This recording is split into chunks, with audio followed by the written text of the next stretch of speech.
बात शुरू करने से पहले अभी सर ने कहा, एक बार जब मेरी बात हो रही थी, बड़े भाई हैं, अपर संख्या के अधिकारी है अलीगढ़ में, कमलेश प्रसाद जी, एक बार जब से बातचीत हो रही थी, मैं सर के पास गया था कार्यक्रम का निमंत्रण देने के लिए, तो सर ने मुझसे कहा कि डॉक्टर साहब आप अपने विचारों को लिखा करें, किताब लिखिए आप उस तरीके से। तो मैंने कहा सर सही में मेरा काम यही है, एक प्रोफेसर का काम है वो किताब लिखे, आर्टिकल्स लिखे, जर्नल्स लिखे और इसके माध्यम से समाज को जागरूक करें, उसके बीच में अपनी बात पहुंचाएं। लेकिन मसला ये है कि जिस तरीके की चीजें आजकल समाज में हो रही हैं, तो चाहे वो शिक्षक हो, चाहे वो प्रोफेसर हो, चाहे वो वकील हो, चाहे वो डॉक्टर हो, चाहे वो इंजीनियर हो, चाहे IAS हो, चाहे IPS हो, चाहे सामान्य लोग हो, सबको इस लड़ाई में शामिल होना पड़ेगा, सबको ये लड़ाई लड़नी पड़ेगी। एक भी वर्ग का व्यक्ति अगर इसमें शामिल नहीं हुआ तो ये लड़ाई कमजोर पड़ जाएगी, इसलिए सबको शामिल होना बहुत जरूरी है। इसलिए मैंने उनसे कहा कि साहब काशीराम से एक बार ये बात पूछी गई, साहब जब दिन रात मेहनत कर रहे थे इस समाज को खड़ा करने के लिए, तो साहब से एक बार पूछा किसी ने कि काशीराम जी आपने कोई किताब क्यों नहीं लिखी, आप लेखन का काम क्यों नहीं करते, आप किताब क्यों नहीं लिखते? तो साहब काशीराम ने उनको जवाब दिया कि मेरे समाज में पढ़े लिखे लोगों की संख्या मुट्ठी भर है और किताबें पढ़ने वाले या अपने साहित्य को पढ़ने वाले लोगों की संख्या इतनी है कि जिन्हें मैं उंगलियों पर गिन सकता हूँ। ऐसे में मुझे किताब लिख देता हूँ तो जो किताब पहले से लिखी गई है उनको नहीं पढ़ा जा रहा है, तो मैं अलग से लिख दूंगा तो ये समाज क्या पढ़ेगा। इसलिए जरूरत इस बात की है कि मैं घर घर जाकर के उन सोए हुए लोगों को जगाऊं, उनको जागरूक करूं और इस मिशन में शामिल करूं, तब जाकर के लड़ाई लड़ी जाएगी। क्योंकि जब ये समाज पढ़ा लिखा ही नहीं है तो ये किताबों को क्या पढ़ेगा, किताबों तक कैसे पहुंच बनेगी। इसीलिए साहब काशीराम ने किताबों को लिखने की जगह लोगों को पढ़ना शुरू किया, लोगों को समझना शुरू किया, उनको समझाना शुरू किया। और भारत का जो इतिहास है उसमें सबसे मजबूत स्तंभ बहुजन राजनीति के रूप में साहब काशीराम लिख करके गए। माननीय बहन जी को 4 बार मुख्यमंत्री बनाया, न सिर्फ प्रदेश की राजनीति बल्कि देश की राजनीति को सर केवल खड़ा किया या नहीं किया, आप लोग बता दें मुझे। किया? ये कैसे किया? क्योंकि वो समझ गए थे कि समाज के पास में जो शिक्षा है उसका बहुत बेहतरीन से उपयोग करना है। ये बात मैंने कही क्योंकि सर ने कहा था। तो मैं अपने विषय पर आता हूँ। आज का जो विषय है आरक्षण पर हम लोगों को बात करनी है। दरअसल कल आरक्षण दिवस था, 26 जुलाई को आरक्षण दिवस होता है, हर साल बहुजन समाज के लोग मनाते हैं। और 26 जुलाई 1902 आजादी से पहले की बात है, जब बाबा साहब अम्बेडकर भी बहुजन समाज में निकल करके नहीं आए थे, उस समय की बात है। या मैं कहूं कि बाबा साहब अम्बेडकर की उम्र उस समय सिर्फ 12 साल थी, जिस समय छत्रपति साहू जी महाराज ने, कोल्हापुर के महाराज थे साहू जी महाराज, और साहू जी महाराज ने दलितों को, पिछड़ों को, जो वंचित समाज है जिसके पास में कुछ नहीं था, ऐसे समाज को अपनी रियासत में 50% जितने सरकारी पद थे, यानी कि जो शासकीय पद हैं, जो राजकीय पद थे, उनमें 50% जगहों पर उनको आरक्षण दिया। 26 जुलाई 1902 को दिया। और वही आरक्षण को बाबा साहब अम्बेडकर ने कंटिन्यू करते हुए संविधान में रखा। उसी आरक्षण को साहब काशीराम ने आगे बढ़ाया, गंजी ने आगे बढ़ाया। उसी आरक्षण की वजह से मेरी शिक्षा हुई, उसी आरक्षण की वजह से आप सबकी शिक्षा हुई है, उसी आरक्षण की वजह से जितने मेरे भाई पढ़ रहे हैं उन सबकी शिक्षा हुई है, उसी आरक्षण की वजह से मैं नौकरी तक पहुंचा, उसी आरक्षण की वजह से मेरे भाई प्रोफेसर हैं, उसी आरक्षण की वजह से कल्याणी प्रोफेसर हैं, उसी आरक्षण की वजह से कौशल जी प्रोफेसर हैं, उसी आरक्षण की वजह से हम लोग स्कूल पहुंचे, कॉलेज पहुंचे, यूनिवर्सिटी पहुंचे, विश्वविद्यालय पहुंचे, IAS बने, IPS बने, कलेक्टर बने, प्रोफेसर बने, वकील बने और विधायक भी बने, मंत्री बने, मुख्यमंत्री बने हम लोग उसी आरक्षण की वजह से। तो आरक्षण की बहुत बड़ी भूमिका है, न सिर्फ दलित और पिछड़े समाज के आगे बढ़ने के लिए बल्कि राष्ट्र के निर्माण में। जो भारत जो खड़ा है, आज भारत राष्ट्र बन करके खड़ा है, इसके निर्माण में भी आरक्षण की बहुत बड़ी भूमिका है। उस पर हम लोग बात करने के लिए इकट्ठे हुए हैं। तो साहू जी महाराज ने 1902 में आरक्षण की व्यवस्था की और ये कहा कि जितने भी दलित और पिछड़े समाज के लोग हैं, जो वंचित समाज के लोग हैं, इनको हजारों हजार साल तक कुछ नहीं दिया गया, उनको अपनी रियासत में 50% पद में आरक्षित कर देता हूं कि उन 50% पदों पर, ऊंचे पदों पर दलित और पिछड़े समाज के लोग आएंगे। जैसे ही आदेश पारित किया छत्रपति साहू जी महाराज ने, उसके बाद उनकी रियासत में भारी बवाल हुआ। जितनी ऊंची जाति के लोग थे उन्होंने विरोध करना शुरू कर दिया। फिर ये कहा कि तमाम चमार, चूड़े, मान, मतंग, ये सारे छत्रपति साहू जी महाराज के आरक्षण की वजह से हमारे बराबर बैठना शुरू कर देंगे, हमारे बराबर खाना पीना शुरू कर देंगे। भारी विरोध किया इस बात का। उसके बाद भी छत्रपति साहू जी महाराज से पूछा गया कि आपने आरक्षण लागू कर दिया, आप एक महाराज हैं, क्या आप नीची जाति के लोगों के साथ बैठेंगे? तब छत्रपति साहू जी महाराज ने उन्होंने कहा कि मैंने सिर्फ ये ये आरक्षण शासकीय पदों में लागू नहीं किया, मैंने ये आरक्षण अपने जीवन में लागू किया है। तो छत्रपति साहूजी महाराज ने एक वाल्मीकि समाज की नीची जाति के व्यक्ति के लिए ना सिर्फ चाय की दुकान खुलवाई, बल्कि रोज सुबह की चाय वो उसी की दुकान पर जाकर के पीते थे, जिससे ये पता लगे कि वो व्यक्ति नीचा नहीं है और मैं ऊंचा नहीं हूँ। जब महाराज होकर के नीची जाति के बराबर बैठकर के चाय पिएंगे तो बाकी जितने मंत्री संतरी किसी की औकात है महाराज की बात को टाल देगा। तो साहू महाराज ने कहा कि आरक्षण मैंने सिर्फ शासकीय पदों पर नहीं दिया, ये आरक्षण मैंने अपने जीवन में उतारा है। उस आरक्षण को जितने भी समाज के लोग अपने जीवन में उतारे, जितनी भी जातियां बनी हैं, सारे लोग बराबर में बैठे, खाएं पिए, सारे लोग इस तरीके से वो रिजर्वेशन का कंसेप्ट छत्रपति साहूजी महाराज ने दिया। बहुत विरोध हुआ उसके बाद बाबा साहब अम्बेडकर 1920 में निकल करके आए। 1920 से बाबा साहब अम्बेडकर ने निरंतर संघर्ष किया, मंदिर आंदोलन बाबा साहब अम्बेडकर ने किया, महासत्याग्रह बाबा साहब अम्बेडकर ने किया पानी पीने के लिए। 1930, 1931 और 1932, 1930 तक आते आते बाबा साहब अम्बेडकर की जो ख्याति है, बाबा साहब अम्बेडकर की जो छवि है, पूरे भारत में दलित और पिछड़े समाज के, वंचित समाज के नेता के रूप में, मसीहा के रूप में उस समय छवि बन चुकी थी 1930 के आसपास। तो बाबा साहब अम्बेडकर तो ब्रिटेन के जो प्रधानमंत्री थे, उन्होंने भारत में जो व्यवस्था थी, वोट डालने की व्यवस्था, चुनाव लड़ने की व्यवस्था, उस पर एक कमीशन बना करके उन्होंने 1919 में भेजा और उस कमीशन से कहा कि हर 10 साल में इस कमीशन की समीक्षा करेंगे, ये देखेंगे कि इस कमीशन के आधार पर जितने लोगों को आरक्षण दिया है उनको वो आरक्षण मिल पा रहा है या नहीं मिल पा रहा। उसके बाद 1929 में वो कमीशन आने वाला था, 2 साल पहले कमीशन आया, साइमन कमीशन का नाम से वो कमीशन था, और वो आया और जितने भी कांग्रेसी लोग थे, गांधी जी, नेहरू, जितने लोग थे, मोतीलाल नेहरू, सारे लोगों ने मिलकर के उस कमीशन का, वो सारे लोगों का बहिष्कार किया, उसका विरोध किया, क्योंकि वो आया वो दलितों को, पिछड़ों को, वंचितों को हक और अधिकार देने वाला था। इसलिए जितनी कांग्रेस की लोग थी, जितने कांग्रेस के नेता थे उस समय, सबने, गांधी जी ने भी इसका भारी विरोध किया। और बाबा साहब को उन लोगों ने कहा कि अम्बेडकर, हम लंदन में गोलमेज सम्मेलन का आयोजन कर रहे हैं और अपने समाज के हक और अधिकारों की बात रखने के लिए आप लंदन में आइए। तो बाबा साहब अम्बेडकर 1930 में पहले गोलमेज सम्मेलन में लंदन चले गए और पहले गोलमेज सम्मेलन में जब बाबा साहब अम्बेडकर लंदन में पहुंचे तो बाबा साहब अम्बेडकर ने अपना भाषण शुरू किया और तथ्यों के आधार पर, फैक्ट के आधार पर बाबा साहब अम्बेडकर ने बताया कि ये जो जाति व्यवस्था है जिसमें हमको हिंदू समझा जाता है, दरअसल हम हिंदू में भी सबसे नीचे आते हैं, हमें अछूत माना जाता है, हमें शूद्र माना जाता है। इसीलिए हजारों हजार साल से हमारे पास न घर है, न मकान है, न दुकान है, न हमारे पास शिक्षा है, हमारे पास किसी प्रकार का कोई अधिकार नहीं है।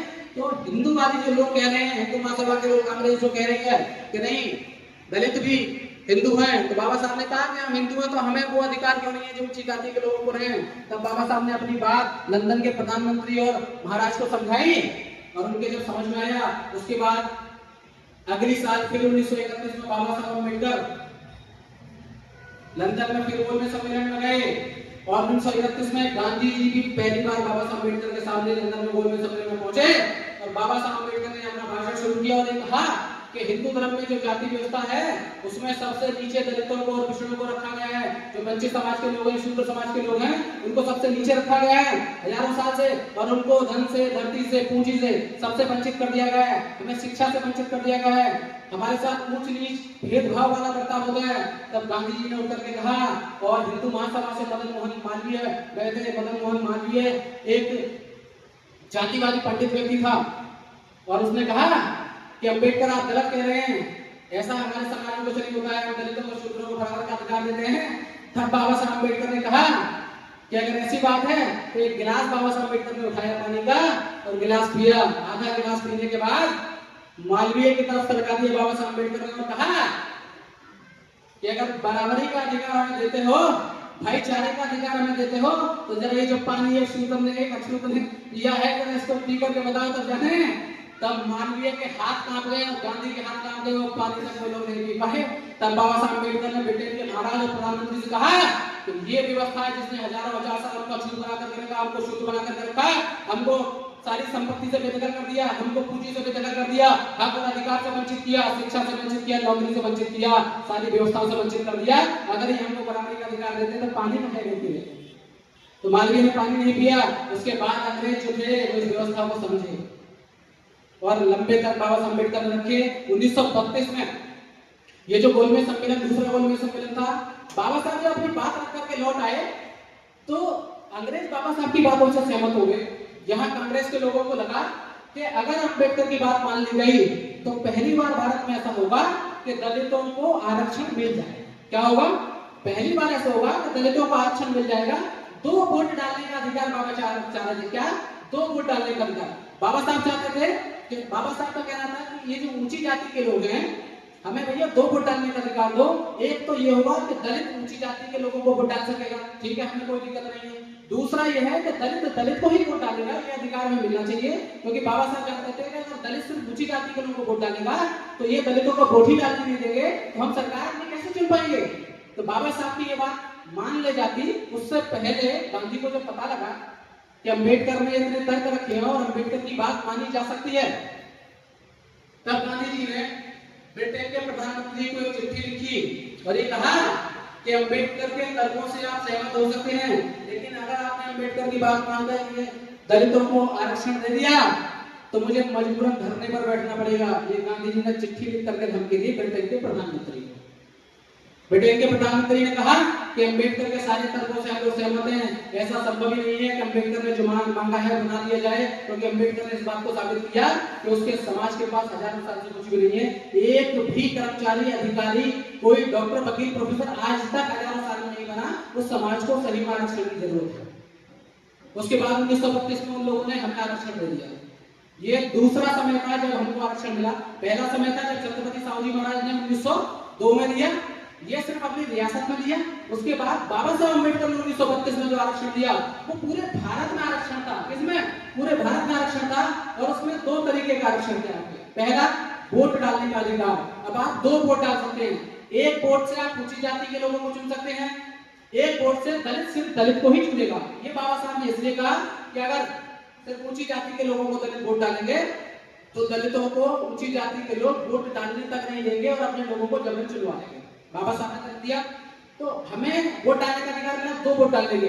दूसरा बाबा साहब ने अधिकार दिलाया हमको शिक्षा में आरक्षण का। 1932 का एक पक्ष हम लोग जानते हैं कि हमें चुनाव में आरक्षण मिला, या हमें अपने नेताओं को चुनने का आरक्षण मिला। दूसरा आरक्षण उसी में था कि हमें शिक्षा में आरक्षण मिले। बाबा साहब ने कहा कि मेरे लोग जब पढ़े लिखे नहीं होंगे तो एक अंगूठा छाप अगर विधायक का बना दूंगा तो वो समाज के लिए काम कैसे करेगा। इसीलिए जरूरी है कि वो स्कूल तक पहुंचे। और जैसे मैं स्कूल तक पहुंचा था, मुझे स्कूल के बाहर रखा गया, मैं चाहता हूं कि मेरे समाज के लोग स्कूल के अंदर बैठ करके पढ़ें, ना कि स्कूल के बाहर बैठ करके पढ़ें। इसीलिए जरूरी है कि उनको आरक्षण दिया जाए और एक अनुपात में उनके लिए स्कूल में सीटें रिजर्व की जाए कि जब वो बच्चा स्कूल में एडमिशन के लिए जाए तो कोई ऊंची जाति का व्यक्ति ये ना बोले कि तुम्हें बाहर बैठना पड़ेगा, जहां चप्पल उतरती है वहां बैठना पड़ेगा, अपनी टाट पट्टी तख्ती घर से लेकर के आओगे, बोर्ड दिखे या ना दिखे इस बात की कंप्लेंट नहीं करोगे, क्लास से बाहर बैठोगे, उस मटके से पानी नहीं पियोगे, ये बात ना बोल पाए। इसीलिए बाबा साहब ने कहा कि एक अनुपात में हमें आरक्षण चाहिए। और उस समय स्कूल में आरक्षण की एक छोटी सी व्यवस्था होनी शुरू हो गई। आरक्षण यहाँ शुरू हो गया। उसके बाद बाबा साहब अम्बेडकर जब ये व्यवस्था हमें मिल गई तो गांधी ने जो पहली धमकी दे रखी थी कि साहब अगर आरक्षण अम्बेडकर के समाज को दे दिया तो अनशन पे बैठ जाऊंगा। अब गांधी जी बुजुर्ग आदमी थे। गांधी जी ने दलितों के आरक्षण के, पिछड़ों के आरक्षण के खिलाफ जाकर के पूना में जहां जेल में बंद थे वहीं अनशन पर बैठे। अनशन पर बैठ के बाबा साहब अम्बेडकर ने समझाया कि गांधी जी आप दलितों पिछड़ों के अधिकारों के खिलाफ जाकर के अनशन पर बैठ रहे हैं। तो गांधी जी ने कहा कि नहीं, मैं नहीं चाहता कि हिंदू समाज टूट जाए। बाबा साहब अम्बेडकर ने कहा कि हिंदू समाज कौन सा बना हुआ है बताइए। हिंदू समाज की व्यवस्था है, कभी दलितों को आप किसी प्रकार का कोई अधिकार देने को राजी नहीं है। ऐसी व्यवस्था में अगर लड़ के हम हजारों साल बाद लड़ करके कोई आरक्षण मिला है तो उसके खिलाफ जाकर के अगर आप अनशन पर बैठ जाएंगे तो आपकी बात को मानने वाला नहीं। लेकिन जैसे दूसरा दिन हुआ, गांधी जी की तबीयत बिगड़ने लगी, तीसरा दिन हुआ, तबीयत बिगड़ने लगी, तो देश की यही मीडिया अखबार लिखने लगे कि अगर गांधी जी को कुछ हुआ तो अम्बेडकर की हत्या कर दी जाएगी, अम्बेडकर के पूरे समाज को मार देंगे। कमजोर समाज था, बहुत वंचित समाज था, हक अधिकार के नाम पर कुछ नहीं था, शिक्षा रोटी रोजगार के नाम पर कुछ नहीं था। बाबा साहब को ये डर था। तो बाबा साहब ने बड़े भारी मन से 1932 में अपना पेट किया। जो आरक्षण हमको जो 2 वोट का अधिकार मिला था वो 2 वोट का अधिकार बड़े भारी मन से बाबा साहब अम्बेडकर ने छोड़ा। तो गांधी ने जबरन को अधिकार उनसे छुड़वा लिया दबाव डाल करके। लेकिन बाबा साहब ने हम उसके बावजूद भी गांधी से कहा कि मैं 2 वोट का अधिकार तो छोड़ दूंगा, लेकिन उसके बाद मैं चाहता हूं कि ये जो आरक्षण की व्यवस्था है हमको उसमें सीटें डबल करके दे दी जाएं। तब गांधी को मजबूरन बाबा साहब की बात भी माननी पड़ी और जो आरक्षण में जो सीटें तय थी उससे दुगनी सीटें बाबा साहब अम्बेडकर ने करवा ली। लेकिन बाबा साहब जानते थे कि इस आरक्षण से कोई खास लाभ होने वाला नहीं है। उसके बाद बाबा साहब अम्बेडकर जब संविधान सभा में पहुंचे, संविधान सभा में बड़ी मुश्किल से बाबा साहब अम्बेडकर पहुंचे और संविधान सभा में पहुंचने के बाद बाबा साहब अम्बेडकर के लिए एक बड़ा प्रश्न ये था कि देश के संविधान के बन जाने के बाद जब मैं देश का निर्माण हुआ संविधान से, तो देश का निर्माण, एक राष्ट्र का निर्माण देश के आखिरी पायदान पर खड़े हुए व्यक्ति से होता है। जब देश के आखिरी पायदान में खड़ा हुआ व्यक्ति देश की मुख्य धारा में शामिल होगा तब जाकर के ये देश खड़ा होगा, तब जाकर के ये देश बनेगा। ये बाबा साहब अम्बेडकर ने सपना देखा, तो बाबा साहब ने सोचा कि इस सपने को पूरा करने के लिए क्या करना होगा। ये जो 85% समाज है, जो दलित है, जो पिछड़े हैं, जो आदिवासी हैं, जो अल्पसंख्यक हैं, इनके पास तो ना कोई हक है, ना अधिकार है, ना रोटी रोजगार है, इनके पास तो कोई संपत्ति नहीं, कोई भूमि नहीं, कोई भूमि नहीं है। ऐसे लोगों को मुख्य धारा में लाने के लिए क्या करना होगा। तब बाबा साहब ने हमें मुख्य धारा में लाने के लिए संविधान में आरक्षण की व्यवस्था की और ये कहा कि अब आपको स्कूल में भी आरक्षण मिलेगा, आपको नौकरी में भी आरक्षण मिलेगा। मिलता है कि नहीं मिलता है? उसी आरक्षण से मैंने कहा मैं यहाँ पढ़ करके आया, उसी आरक्षण से मुझे नौकरी मिली। तो बाबा साहब ने आरक्षण दिया, तो बाबा साहब ने जो आरक्षण दिया उसके पीछे बाबा साहब ने 2 बड़े तर्क दिए। बहुत सारे लोग आरक्षण को गाली देते फिरते हैं, आज मैं वो तर्क बताऊं बाबा साहब ने आरक्षण के पीछे क्या तर्क दिए। तो खास तर्क दिए बाबा साहब अम्बेडकर ने, उन्होंने आरक्षण से क्या होने वाला है। तो बाबा साहब ने कहा कि अगर मुझे एक देश बनाना है और मैं कह रहा हूं कि इस देश के आखिरी कोने पर खड़ा हुआ व्यक्ति भी इस देश की मुख्य धारा में शामिल हो, उसको भी वो सारे हक अधिकार मिले जो ऊंची जाति के लोगों को, मजबूत लोगों को मिलते हैं, तब ऐसा करना पड़ेगा हमें कि उन लोगों को भी उस व्यवस्था में, उस सिस्टम में जगह देनी पड़ेगी। तो पहले बाबा साहब ने कहा कि जिनको हजार साल से नौकरी से, व्यवस्था से, सिस्टम से वंचित रखा गया, उन लोगों को हम लोग नौकरी में लाएंगे। तो पहले बाबा साहब ने कहा कि आरक्षण प्रतिनिधित्व का तरीका है। आरक्षण क्या है?